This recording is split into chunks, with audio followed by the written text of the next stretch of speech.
morning. Thanks to those of you who were here last night for showing up again. That's very nice. And to everybody for coming.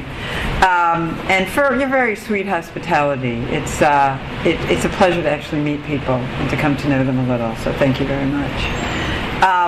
So what I'm going to talk to you about now is a book that I've wanted to write for 17 years, and I finally wrote it this past year. I've really wanted to write this book. I guess if it's in your head for 17 years, there's something vocational about it. And I just, it's no coincidence that now my youngest child is off on his gap year and my older two are either leaving college or out of college. So I'm sure getting to it had something to do with that. It began when a colleague of mine, I used to teach at Catholic University Law School, and a colleague of mine there asked me this question. He said, "Oh, you teach family law." He said, "I've always wondered." He said, in the past, the U.S. Supreme Court, or the laws in the United States were set up in order to avoid non-marital parenting, right? There was this huge concern to avoid non-marital parenting. So there were laws banning, they were literally anti-fornication laws, right? There were laws against cohabitation. They're still on the books in like 15 states. There were laws against adultery. There were also laws that disadvantaged children born outside of marriage, thinking if we make them suffer severe disadvantages, they were called illegitimate laws, then their parents won't have them. Well, a couple of things. All the laws that I first spoke about, cohabitation, adultery, fornication, it began to rub against a social sense of legitimate privacy, right? And they were really gone unenforced. Or if they were enforced, they tended to be enforced in a discriminatory manner against people that local law enforcement didn't like for one reason or another. And so they really were not worth having on the books, even though they were an important signal that we would really like you to have children within marriage. With regard to laws and illegitimacy, happily and rightly, the Supreme Court started striking them down in the late 1960s and into the 1970s and said these children are no less children of parents who ought to have the same rights and obligations to them as any parents regarding any child. And so now all these laws are gone. There is nothing in the United States today except there used to be the law of marriage, which kind of said to people, please have your children maritally. The state has carrots. They didn't have sticks anymore, but they had a carrot. And the state said, and 120 years of Supreme Court jurisprudence said, we would really like you to get married if you're going to have children. And if you look at 120 years of the court's marriage cases, they said the state is not interested in recognizing marriage because it is interested in people's romance. That's very nice. But what we really want is for the people who are able to have children when they have sex to have them within a marriage and to have them in a union that we understand ought to be stable and long, and we're going to make it difficult to get out of. So that was the state's policy, if you will, on marital childbearing. But then, and I'll talk a little bit about this later, once we had the Obergefell decision legitimizing same-sex marriage, the court disavowed that too. Now states are forbidden from suggesting that they have a special interest in either people having children or in linking those children with their mother and father. States are forbidden from asserting that as an important interest. They have to say that there is no difference between marital pairs where there cannot be procreation and the child is always removed from mother or father or both, and marital pairs where the child has the chance of, and likely will know their mother and father. So the whole matter of marital childbearing was thrown into chaos and disarray. But something even further happened, and this is what struck me 17 years ago, and it has only become more true, and I wanted to write about. Federal law in particular, some state, but I'm going to focus on federal. Federal law and policymakers have not only not replaced laws that say, let's make sure that we link children to their parents, but they've actually moved in the opposite direction. And federal law actually valorizes adult sexual behavior, which can give rise to non-marital children. And it basically is putting adults, is what we say, at the front door of family formation, and then trying to catch up later and help the children at the back door. But the people who are really important to federal law on sex, marriage, and parenting are the adults, and the children are an afterthought. Okay, I say the way I put this, and I use the short-term label for it, sexual expressionism, is that the feds are valorizing the adult sexual behavior, which gives rise to non-marital births, and by the way, which also, and we know this very soundly empirically, undermines the partner stability of the adults. The feds also just emphasize the importance of adult individual sexual expression by linking it with profound human goods: dignity, freedom, equality, and identity. And the feds are silent, indifferent to sexual partners' marital status, or to the fact that children's family structure is actually determined at conception. Right? Some people marry later but if you actually look at those who have a child and then marry later, it is sad to say, but their chances of divorce are very, very high, whether they were just dating or whether they were cohabiting at the time the child was conceived.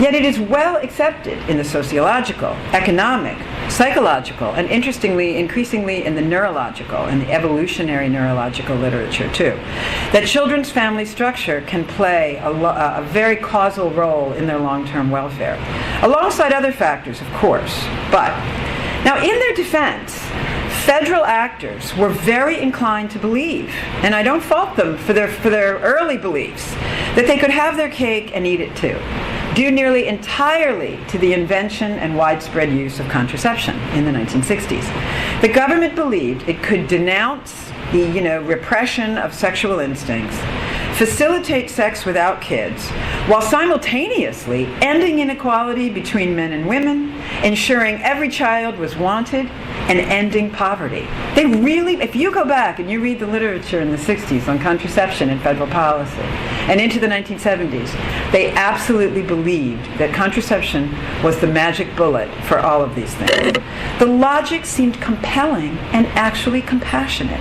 On balance, however, history has not been kind to these expectations. Sure, the last 50, 60 years have yielded some very positive developments. I'm a big fan of seeing the mixed truth, right?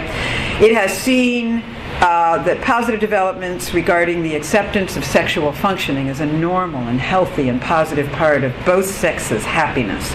We have a far greater acknowledgement of women's radical equality and dignity. Women are taking full advantage of the opportunities opened up to them in the public and private spheres. There's a public recognition against maltreatment and discrimination regarding LGBT persons. At the same time, however, and contrary to original expectations, rates of unintended and non-marital births increased instead of decreased. And abortion went way, way up before reaching the plateau it's at now. New patterns of non-marital sexual activity didn't promote couple stability either, or a new freedom for women. Divorce rates got higher. Cohabitation rates got drastically higher, but the unions are increasingly unstable and less likely with each year to lead to marriage. Women today are leading 84% of non-marital households and are increasingly dissatisfied with the marketplace for sex and marriage. A major study of women's subjective well-being by a strongly feminist couple, in fact, they refuse to marry. They cohabit together and have their kids, but they get away with it with more success because they have a ton of money and very elite educations. Betsy Stevenson and her partner, Justin Wolfers. They were at Penn. They may be at Harvard now. Anyway, they did a major study called The Paradox of Women's Declining Happiness and showed that in the last 35 years, for the first time in measured history on this, women are less happy than men and less happy than they've ever been. And this is just such a paradox for those who thought that the dramatic changes in sex and marriage and women's opportunities would produce the opposite result. Now, I know, believe me, I know, that it is very dangerous to write about non-marital births. The ghost of the cruelty of illegitimacy law is still with us, where you punish children because their parents had them out of wedlock. The fate of Daniel Patrick Moynihan, who many of you may remember in 1965, wrote a document when he was an economist or sociologist at the Department of Labor that the black family in America had gone to a 25% non-marital birth rate. and that this was really going to be devastating for their long-term educational, employment, and economic prospects, and was hit with the barrage of hatred and cries of racism, when actually, Moynihan was a really solid, liberal, civil rights guy, but he was overwhelmed with the backlash on this. And today, the Moynihan Report is regarded with far greater respect regarding what it showed. Now, at that rate, the rate of out-of-wedlock birth rate was 25%, 5% in America as a whole. Now, in the African-American community, it's 72%, so 7.2 out of every 10 children. In the Hispanic community, it's on to 56%, and in the non-Hispanic white, it's about 30%. So that's like a cautionary tale. You also have the argument that anything about sex is just private. It's not anyone's business. And you often have the accusation that you're just here to forward nostalgia. You want to turn back the clock. You want June Cleaver. You just want the 50s, baby. And that's what you want, and you should stop. But I believe it's actually a very auspicious time for a serious conversation about both government and private responsibility about the family. Why do I think that? Well, the empirical data about the suffering of children, you just can't overcome that data. And I'll talk about a little of it, but it is no longer able to be overcome. We have had a 50 years experiment with sexual expressionism, and we see the results. And I'll talk about those results a great deal. And we have a new phenomenon. And there's an economist at Harvard who's doing the best job measuring it, but there's actually economists all over. Raj Chetty is the guy at Harvard, showing that family structure, that is, whether or not a person is born with marital parents, and interestingly, even long-term cohabiting biological parents, just don't have the same results. There's so many dynamics going on here. Obviously, we could talk all day, but that family structure is the single greatest predictor of social mobility now. And it is the top predictor of poverty. It's beyond race, beyond anything else. It's family structure. And we know that. And it is probably the single largest factor creating the gaps between the well-off and the poor, and the gaps between the races. And I'll tell you about a study about it creating the gaps, now they think, between boys and girls raised in single-parent homes. That the boys are suffering far more. Something new is needed. Children are all of us. So this is a missing and underexplored possibility for assistance. And I'll tell you what the government has been doing, but they're missing that. I think this book is timely in light of the national soul-searching which followed our last presidential election. Even the powers that be, the Americans who direct all the most prestigious and elite institutions, acknowledged that they were absolutely aghast at the class-based feelings of powerlessness and rejection reported by Americans who voted for Donald Trump. With the 2016 election, questions about possibilities for social mobility, economic security, and family stability in the U.S. took center stage again. I don't know. If I were Donald Trump, I'd be in the office every day wondering how those poor people who voted me in the poorest county in West Virginia could be assisted. I'm praying that that's the thought that's crossing his mind. But the questions about feelings of social and economic powerlessness are really big right now. And family structure is one of the largest pieces of that question. How I'm going to proceed. I'm going to chronicle federal expression of sexual endorsement and talk a little bit, the book's chapters are like 100 pages on what I'm about to do in 10 minutes, about the interplay of certain cultural and philosophical ideas with the legal ones. Then I'm going to talk very briefly about the social science literature on children's well-being and social gaps related to family structure. I'm going to do a brief sort of just listing for you some of the anthropological mistakes and ethical critiques of sexual expressionism and the leading government responses. I forgot, I'm going to talk about the federal attempt to respond to those, then do a critique of them, and then I'm going to offer a few responses about how we might move forward. To detail the rise of federal expressionism, I just want to make two preliminary observations. First, people really think that it is impossible to say that the feds don't care about children because contraception is their attempt to prevent non-marital childbearing. For goodness sake. And that was when I made this. I've made this presentation at the University of Chicago. I've made it at Yale.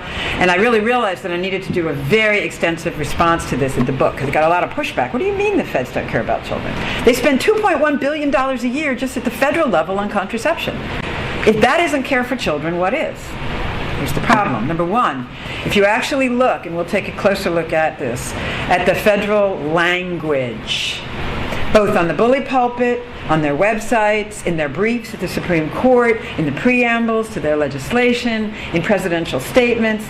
The statements are never about contraception as a part and parcel of the well-being of children. They make one or two statements about that when they push back against teen sex. But with regard to the 83% of non-marital births that are women 20 and over, 83% of non-marital births are women 20 and older. Okay. With regard to that group, you'll see that the feds don't, in fact, they actually encourage non-marital childbirth. It's unbelievable, but I will share it with you if you want it.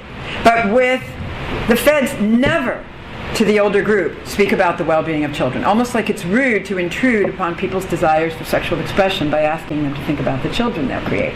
Instead, they use the code language of unintended pregnancy. What the feds care about is that a woman 20 and older having a baby wills it. She wills it. That's what's important, intendedness, not whether your responsibility to the child would make you think about whether this is a good time to have a child. Okay. Second, the feds know contraception has failed. They know it. Non-marital births were 5% in 1960. When the feds got going on the huge federal contraception programs, Title X, pouring out billions of dollars a year annually, it was up to 15%. By the mid-1990s, it was 35%, and now it is over 40%. So contraception is having the opposite effect on non-marital births. Okay, and I talked a little bit last night about Janet Yellen's research on this, and I'll talk a little bit more. A major federal report from the Institute of Medicine, which is this bipartisan group, not really, but they say so, that the feds turn to in order to get expert scientific opinion. The Institute of Medicine wrote in 2011, quote, "There is no major progress in the prevention of unintended pregnancy. There has been a lack of decrease of rates over time and in comparison with other countries." And then last night I spoke about Janet Yellen, our Fed chairwoman. I would also add the not conservative sociologist Andrew Cherlin, the not conservative sociologist Sarah McClanahan. All of them have made statements like, federal contraception programs have allowed young men and women to become sexually active long before they start thinking about marriage. Or, quote from Janet Yellen, "The norm of premarital sexual abstinence has vanished in the wake of the technology shock," unquote. It's a technology shock. It's just what it is. You don't need to bring any Catholic morality to the table on this question before first engaging it. And then you go look at Humani Vitae, and then you get some additional thinking. But you don't even have to look at that to get the idea that it's not working. Okay? A second preliminary matter, and I referred to this in my introduction, is that when I critique sexual expressionism, I'm not denying there's a very important relationship between human sexual expression and health and happiness, and in particular for allowing women as sexual human beings to be free and equal and address them and take their sexual lives seriously. I'm not denying any of that, and I need to say that. But I also need to say we are valorizing it in a way that is unhealthy, okay? They are completely overshot the goals of acknowledging the importance to sex and created an unhealthy situation for women, as I described last night, and for children. So let me talk about the rise of the valorization of sex. And this is to say this is a whirlwind tour doesn't even begin, okay? Because in the book I devote like several pages to everything here that I say in one sentence, okay? First, you have in 1972 the Supreme Court's decision in Eisenstadt versus Baird that makes it a constitutional right for single people to access birth control, on the idea that decisions about really important things are constitutional rights. Decisions about matters, quote, so fundamentally affecting a person, unquote, are constitutional rights. It's in Eisenstadt that the court says, well, we previously granted a constitutional right to contraception to married people. And I mean, I'm going to say, the rationale makes a lot of sense from a privacy thing. I don't really think the state should be banning contraception legally. I just don't. The privacy enforcement of that is just crazy, and you know it's going to be enforced. Some laws are just, they would be so disregarded, and they would be enforced so unfairly against people the government didn't like. So I'm not arguing for that. I'm simply saying the terms in which it was constitutionalized tended to valorize adults' interests. Griswold versus Connecticut, the 1965 decision that constitutionalized contraception for married couples, at least said married couples are privacy, they have privacy rights, they make decisions about these things together, and the government shouldn't step in, nor should it be breaking into marital bedrooms. Then in Eisenstadt in 72, though, it says marriage is not a unity of two people. It is two individual people making individual decisions about important matters. So very interesting. And about whether or not individually that person chooses to bear or beget a child. So they move the privacy right from the bedroom and marriage into your own head. Having sex and deciding about babies is about me and my thinking about having a baby, being single or married. I want to take a little sidelight here, and I hope I can actually convey this because it's a little constitutionally nuanced. You know that the Constitution has, in the 5th and 14th Amendments, something called the Due Process Clause. The procedural part of it, as if you're going to be charged with a crime, you have a right to be notified what it is. The law has to be clear. You have to have a right to go to court and be heard, give testimony, cross-examine. All of this is due process. The Supreme Court invented another doctrine that's called substantive due process. That is, there are rights in the Constitution that are not written there. But if 5 members of the court think that they are an absolutely vital part of the American experience of liberty and freedom, they will be stated, articulated, and created by the court. The right of parents, and it was the Catholic schools that won these cases, the right of parents to decide to educate their children was considered a substantive due process right. How could we be free in America if the state got to tell you how to educate your children? The right of parents, when Germans were hated during World War I, the right of parents to teach their children German at home. They were forbidding parents from teaching their children German at home. And again, they went forward and they won the right to teach their children German on this substantive due process. Abortion, substantive due process right.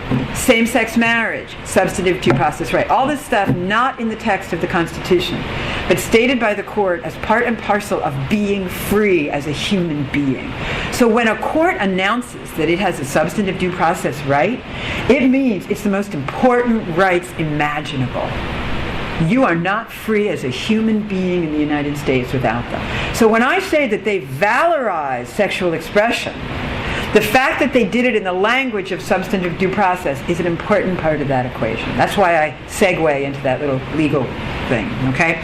So the Supreme Court then, after Griswold, after Eisenstadt, has Roe versus Wade, and in that case, the court holds that constitutional right to abortion, substantive due process right. And they say in that case that a woman suffers when having a child she doesn't want, that it will set her back physically, emotionally, and socially. In both the contraception and abortion cases, they begin to suggest, without saying, that there's a right to have sex without a child. They don't actually say we're constitutionalizing a right to sex without a child, but they're making it possible and saying if we don't, there's misery. Okay, so it's pretty much 6 of one, 6 of another, right? So then you get to the Casey decision where they pretty much say it explicitly. In 1992, the Supreme Court reaffirms the constitutional right to abortion. And in this case, really explicitly links sex without children and indifferent to whether the partners are married with the woman's ability to be free, equal to men, happy, and empowered to form her own identity. The court's tone was passionate. It says, abortion is a response to the consequence of unplanned activity, spontaneous sex, or to the failure of conventional birth control. Women organize their intimate relationships and make choices that define their views of themselves and their place in society in reliance upon legal abortion should their contraception fail. Specifying further that abortion is equal to women's ability to have their own identity, the court said that women's ability to participate equally in the economic and social life of the nation depends on contraception and abortion. Think about it. We can't accommodate women with babies, when they weren't intended, really. The nation's not ready for that. We want the woman to take care of it in order to get the path to her freedom. It then linked abortion and contraception to the most important right of freedom you can imagine in a human being, in the most famous passage. I call it the wacko passage. Other people call it the sweet mystery of life passage. And this is actually, it's not even law, but it is law. I mean, that's the funny thing. These matters, meaning the right to have sex without a child, whether or not you're married, involving the most intimate and personal choices a person makes in a lifetime, choices central to dignity and autonomy, are central to the liberty protected by the 14th Amendment. At the heart of liberty is the right to define one's own concept of existence, of meaning, of the universe, and of the mystery of human life. Now, people have tried to go to the Supreme Court and get out of things like beating their children, marrying polygamously, or killing their best friend who asked them for assisted suicide. And it would all fit. At the heart of liberty, the right to define one's own concept of existence. This is how I discipline my children. This is how I discipline my wife. This is my meaning of the universe, polygamy. And the court has said, no, no, no, no, no. The only time you get this is in the sexual expression cases. Every other kind of decision. I mean, people are saying, I need health care. My version of the meaning of the universe is a world where when I'm sick, I can access health care. No, sorry, no right to that. Only in the sexual expression cases. Isn't that fascinating? Like Roe, Casey stressed the negative aspects of having a child and used very emotional language to valorize non-procreative sexual activities. After Roe and Casey comes the next, I think, important case in this series, which is the Lawrence versus Texas case. Now here, the court actually says what I think was implicit in all these other cases. It was a Texas sodomy statute applied only to homosexuals. And it was only written and only enforced against homosexuals, not against heterosexuals. So you'd think that the court would take it up as an equal protection challenge. But instead, they made it a substantive due process case, and they said Americans have a constitutional right to non-procreative, non-marital sex. Okay? Period. So finally, they made it explicit. And what were the cases they said that had established that right? Eisenstadt, Griswold, Roe, and Casey. So finally, what had been established in the heterosexual community was now just, hey, we gave you the right to non-procreative sex. It's a constitutional right for everybody. Okay. Then, of course, you had the same-sex marriage cases. First Windsor, and then Obergefell. Again, the conversation in those cases about the great good of sex, irrelevant to marriage or procreation. The language is almost embarrassing. It's really Justice Kennedy's purple prose. In fact, Kennedy makes a statement in Lawrence that is, it's kind of laughable. He goes, surely people would not be engaging in sex if it was not part of a relationship more enduring. I call it the "there are no one-night stands in America" passage. As a matter of law, there are no one-night stands in America. Like, he's trying to say that all sex is meaningful and that it's in the tradition of what had previously been substantive due process rights, married people's right to decide about children, parents' right to decide about sending their kids to school. But it's a stretch that won't sell. I mean, it's absolutely ridiculous. The other thing that Obergefell and Windsor finally put the nail in the coffin of, right? We knew that the court was valorizing non-procreative sex, but now they're saying that not only is it so valuable, but that the state is not permitted to value procreative sex, which links a child with his or her mother and father. The state can't say we have a special category for that. It's called marriage. And the state has to say, as a matter of law, that there is absolutely no difference between relationships that cannot produce children or can never link them with their mother and father and relationships which do. That's really the significance of Obergefell. It is the very was the very last place that the state incentivized marital parenting, where a child could know and be known by his or her mother or father. I could go on about other branches of government elevating sexual expression, the contraception programs I've already talked about. This was particularly true in the case of the contraception mandate, where the leading spokespeople for it were a single law student at Georgetown who said that unless her university was forced to pay for 365 days of the pill, she was not a free woman in America. And that became the mantra, right? The war on women, which, as I told you last night, was explicitly endorsed by the Obama campaign, even as against advice from Joe Biden and who's the other guy? The guy who ran the Department of Defense, Leon Panetta, and others, that this was not a good move, that this was going to anger a lot of people. He said, no, it's just too good a piece of campaign rhetoric to say we're for women and they're for not.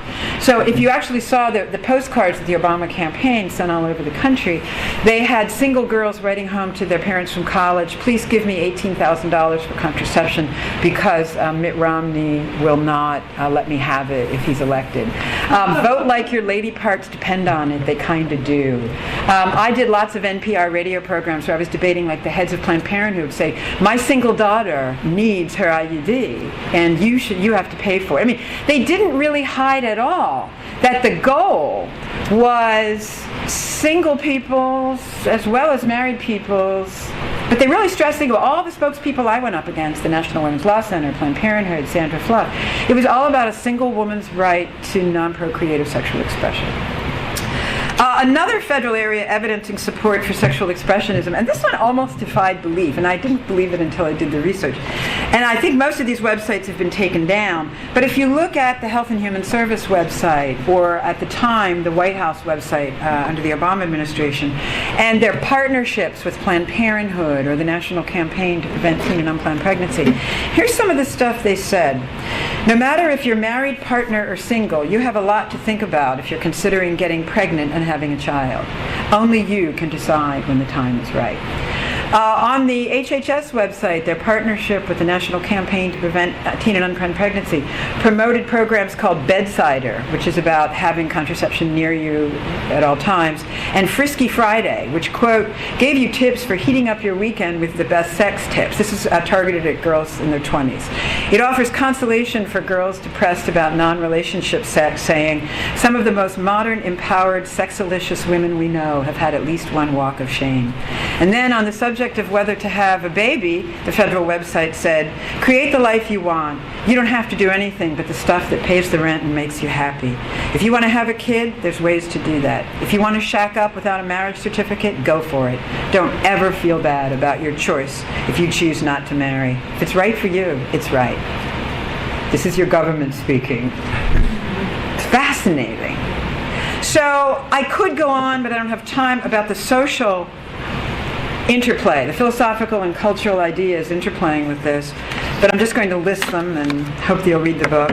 One is, of course, the turn toward the self, right? The importance of the self, the importance of subjective evaluations of things versus consulting things that we might know to be empirically true or verified by long experience. You also have the individualism, including in particular the right of sexual happiness. If you look at the writings of Margaret Sanger, the founder of Planned Parenthood, Wilhelm Reich, who actually coined the term the sexual revolution, one of Freud's disciples, Betty Friedan, Simone de Beauvoir, they write things about happiness and sex that would actually kind of make you laugh. Here's the one that Margaret Sanger wrote.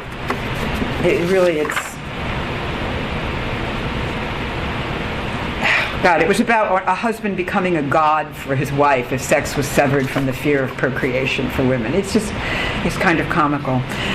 Of course, we also have the decline of the transcendent in individual lives. So with the idea that sex, too, might be explored as one of the many good things in the world that has transcendent meaning, and what might that be? We also have, here it is, Margaret Sanger. Sex unlinked with children will make a husband for his wife a veritable god, worthy worthy of her profoundest worship. Through sex, mankind may attain the spiritual illumination which will transform the world and light up a holy path to an earthly paradise. I mean, they were really thinking this at the time that the pill severed children from sex, that it was severing a worry. They didn't really understand it was severing it from the future, from family, kin, love, commitment. When the very first contraception salespeople, I read about this in something called The Birth of the Pill. The first contraception salespeople from Searle Pharmaceuticals went out and sold it to the doctors. They gave each one of them a bare-breasted statue of Andromeda breaking her chains, and on the back she's tattooed on her back, unfettered. I mean, they really did sell it this way in an amazing and upfront way. We also have this interesting idea, which I don't have time to explore, but sex as itself revolutionary. That transgressive sex, right? Think of the book The Crucible. Think of The Scarlet Letter. Think today of the sales pitch for LGBT sex. It's transgressive. It's revolutionary. There's one philosopher who writes that after people got tired of fighting for others in the civil rights revolution or the feminist revolution or even the housing rights revolution, they just started a revolution where all you had to do to win and strike a blow against the man was just have sex for yourself. And it was like, I'm having different sex and I'm having transgressive sex, and therefore I'm winning. So there's a gay man who writes about this, Robert Oscar Lopez. There's a philosopher, Scruton writes about this, Professor Charles Taylor in his landmark book, A Secular Age. Just fascinating treatment of that subject. There's also, of course, sex and materialism, right? Where having sex becomes a consumer item, and then sex promised to you, if you buy a consumer item, it will make you sexy. You will be Matthew McConaughey if you will just buy a Lincoln. You will be, name some female selling perfume, right?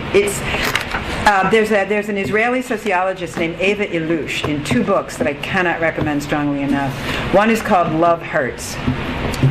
The other is called Consuming the Romantic Utopia. And the idea of sex getting all enfolded in our materialism, especially here in the United States, as a consumption item and as a thing that will come to us if we buy other consumer items. So all of this is interplaying with the elevation of sexual expression in the legal arena. As judges are making and politicians are making decisions that are not so much geared to the common good as they are particular interest groups or political and cultural zeitgeists, okay? Now, of course, turning very briefly to the subject of non-marital birth and child outcomes, I'm really summarizing other people's work. You have heard and read many times that even though we know that there is some selection effect, that people who already have difficulties are people who will have a non-marital child, who will cohabit, who will enter into a marriage and then more likely divorce. We also know that there is a causal relationship between non-marital birth and the child's outcomes. And it's not just the absence of the second parent's income, because these show up even if you control in these studies for parents' income. There's time for supervision provided for 2 parents, time for guidance, interaction. There's just less investments in the child in human and social capital because of the absence of the second parent. There's less discipline. There's less protection. There's less of that mutual support for one another that parents provide. When I am at my wit's end, standing at the top of a staircase with a crying baby thinking, I don't know if I can take it anymore, there's my husband going, okay, go to bed. I'm going to stay up all night and watch Conan with the baby. Everything's cool. Right? Just that matters, lowering the pressure in the twofold care for the child, the support for one another's parenting. There's also, we know, less extended family support, not only to single parents, but even to cohabiting couples. The parents just don't invest in a partner that they don't think is going to be there. You don't get extended family money and time coming in. The greater likelihood that an unmarried parent will repartner after the child's birth. Multi-partner fertility is almost 25% of all non-marital births now. So meaning 25% of these families with non-marital children have multiple fathers in the household. So And multi-partner fertility is a real issue indeed, because we think that one of the Sarah McClanahan at Princeton, Linda Wade at Chicago, others have said that probably the factor we're really looking at that is the vehicle transmitting disadvantage to the child is instability, which would account for the fact that the households that produce the greatest results for children are, and again, even controlling for income, you don't have to be rich, are marital households. And then the next best one is a single mother who does not repartner, but who takes care of that child in a stable environment without having other people come and go. The other thing that's really important to think about, and I referenced it all before, is that non-marital parenting is becoming one of the highest predictors of social gaps between the rich and poor, between black, white, and Hispanic. And this is a very well-developed literature. The new literature is on children reared by a single mother who are both male and female. And they are showing that this study is amazing. It's Raj Chetty at Harvard. They measured the mother's prenatal care for all her children, the APGAR scores at birth, the home environment, the schools the kids went to, the teachers they had, etc., and concluded that boys are falling behind by about age 3 and never catching up, no matter what the school system has done. And they are theorizing it's either girls are looking to their mothers going, hey, she does it all. She works, she takes care of us, she keeps our spirits up. Moms, I can do it. And the boy doesn't have that. Or it's a different interaction, mother and child, boy and girl, or it's the lack of the father and what the father brings to the household. And there's gigantic literature about what fathers bring to the household. The next subject to deal with briefly is the Fed's attempt to respond to this. And there are two of them. One is to prevent children from being born in the first place who might be disadvantaged. And I've already explained to you it has not worked. The second is to catch up with these children at the back door. That is, you put adult sexual expression, do what you want at the front door, and after the kids are born, we're really going to try and help you. Now, I have like 18 pages here of just federal programs, and what I did in the book was list the program, talk about its funding, talk about its content, and then do the federal government's own analysis. Or usually I took mostly left-leaning government programs supporting economists and what they thought of the program. And what I'm telling you, I mean, I could just list for a minute. You've got, you have TAMF, which is welfare, the Earned Income Tax Credit, Child Support Collection Centers at the government, food stamps, WIC, the lunch program, children and adult program, housing programs, health insurance, Medicaid, the home nurse visiting program. Here's the one that's so fascinatingly intrusive. The family checkup, where they send people in and they video and audio interactions between the mother and child, and then they play them back to her and they tell her how she should improve. I mean, you want to talk about sort of going in at every moment.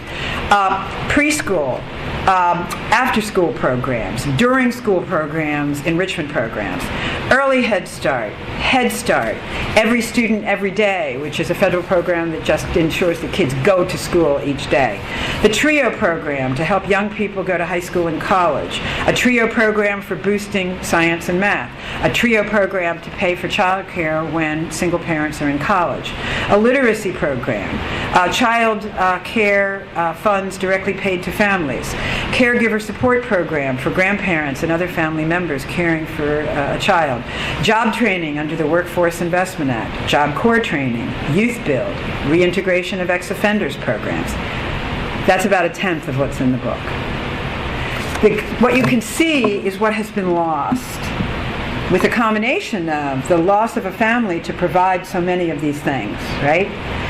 In addition to economic and social factors, the change in the labor force, the change in, I was reading this morning about, the greater share of corporate profits that are going to the people at the top and the lesser share going to labor, in part because so much of it is mechanized. There's less labor involved, but they're not rewarding labor for, in many cases, the more sophisticated work they're doing, but in a lot of cases they're not rewarding them because the labor they're doing is vastly less sophisticated. Run this barcode. You don't have to know a lot. You don't even have to interact with the customers. So there's a lot of changes that have led to the government's womb-to-tomb, very intrusive into the very realm of the interaction between the mother and the baby, but have not produced the desired outcome.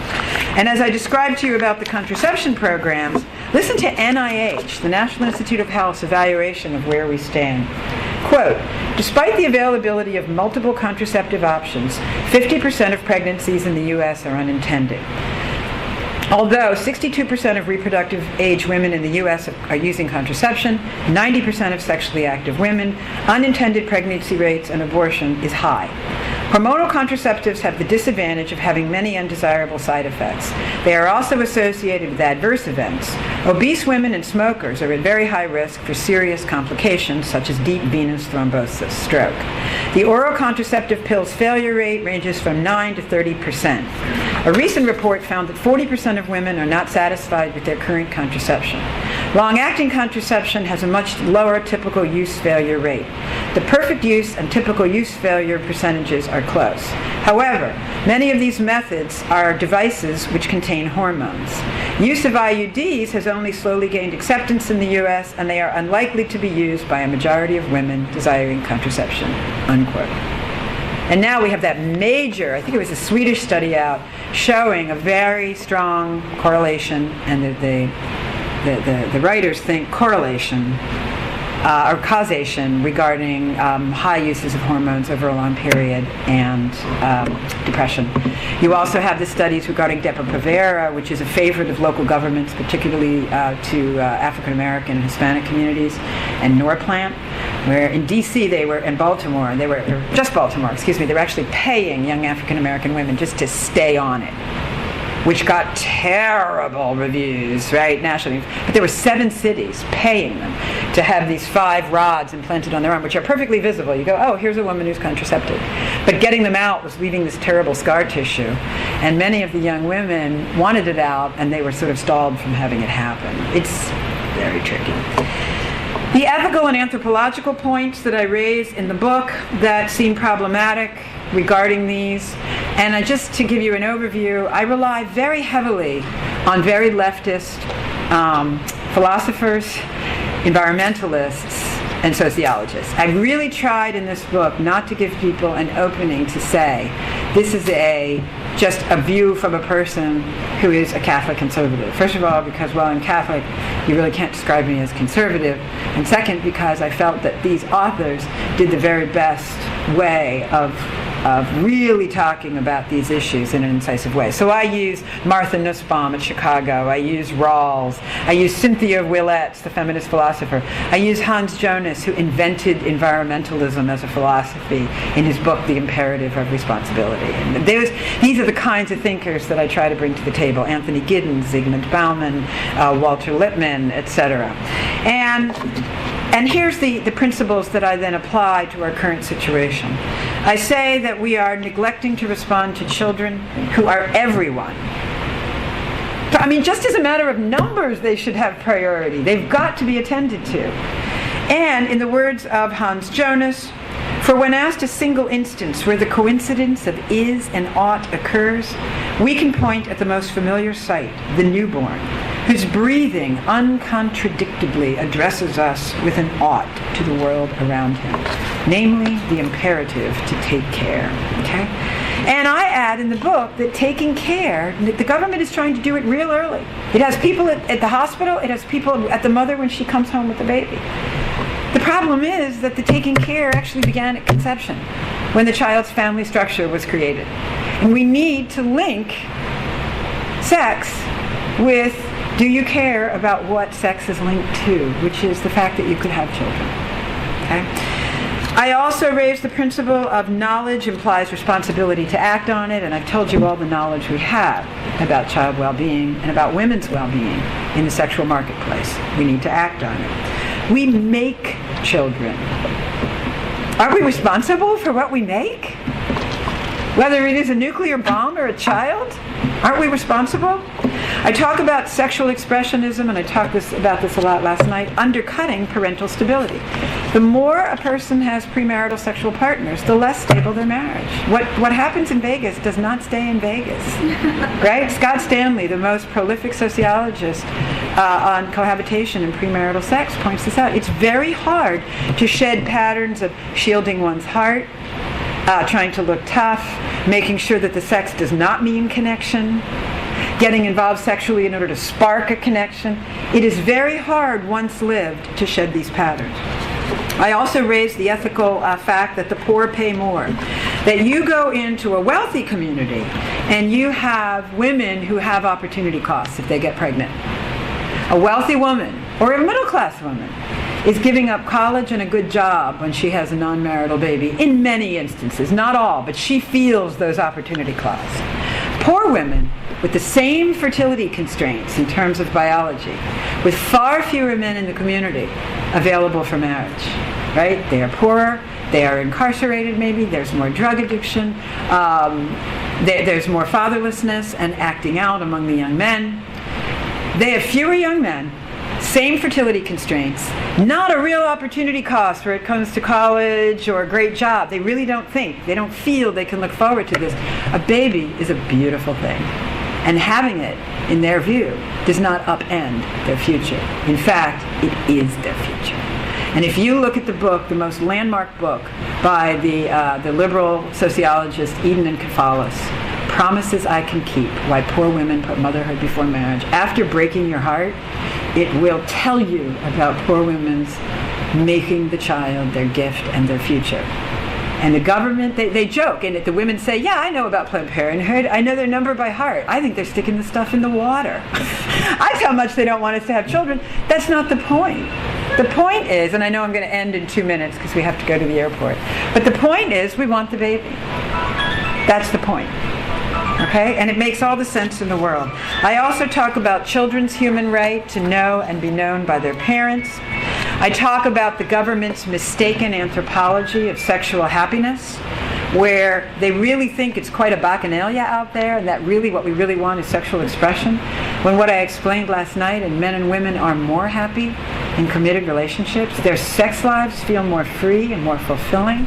They even did a study of men in affairs, and the men said they felt more secure and exhilarated having sex with their wives when they actually looked back on their affair. As in comparison, they felt freer. They were not free in that affair. It's fascinating. I would critique the backdoor programs, which I do in the book, simply on the version of front, putting children at the back door, as opposed to putting them up front, given their vulnerability, and the fact that we now know they don't work. Even Head Start, in the latest meta-analyses, even Head Start, the gold standard, is not giving us the results that we thought. It's just dramatic. So the responses that I would propose at the end of the book, I propose, first of all, that the government cease doing stupid. Just stop stupid. Before you try to think of all sorts of good things you could do, cease putting forward the wrong message. Take all the wrong messages I just described out of the system. Okay, stop valorizing it. Capacitate people with education and employment so that they feel that they have a future that could involve marriage and marital childbearing and job stability. Speak directly to non-marital childbearing. I think we're all totally ready to talk about sex and parenting. There's no squeamishness anymore. They have to speak directly about how good it is for children and about how terribly worried they are that the breakdown of it is causing gaps between rich and poor, races, and male and female. It's really imperative, I think, to speak about it as a social justice imperative, to use the same warmth and passion that we do in any civil rights context when we're talking about people who are systematically disadvantaged. Sex ed would become relationship and marriage ed. And every single time contraception is raised, the government should have something like Berkeley, California is about to put on its gas pumps, or you've seen on cigarette labels, warnings. And I would put a warning something like this. Sex is important, not only because it makes an important connection between adults, but because it also makes babies. The moment of conception is the moment your child's family structure is formed. Family structure matters. Parents are responsible for their children's family structure when they have sex, and a stable, healthy marriage is the best place for children. If you get in the habit of distancing yourself from sexual partners and from the children you might create, it can be harder for you to form a strong marriage later, for you and your spouse to become dedicated parents. In addition to its health effects on women, it's possible that widespread reliance on contraception increases the pressure on women to participate in sex they don't really want, and thereby increases the number of children without stable mothers and fathers. I'd stick it on a warning label. I want to bring children back into sex and thereby make sex enriched. I don't know how many of you have ever read P.D. James' book, The Children of Men, where sex no longer produces children. And she does, sometimes, novelists do the best job, A Brave New World, Walker Percy novels, and I recommend P.D. James on this. The irony is, by taking sex out of children, we have made sex not as so interesting anymore, not so much fun, not so sacred, not so much a profound moment between a man and a woman. And even if you set the idea of children aside, that's a great loss. Okay? I have to stop there. I really appreciate you coming and listening to so much so fast. Thank you very much.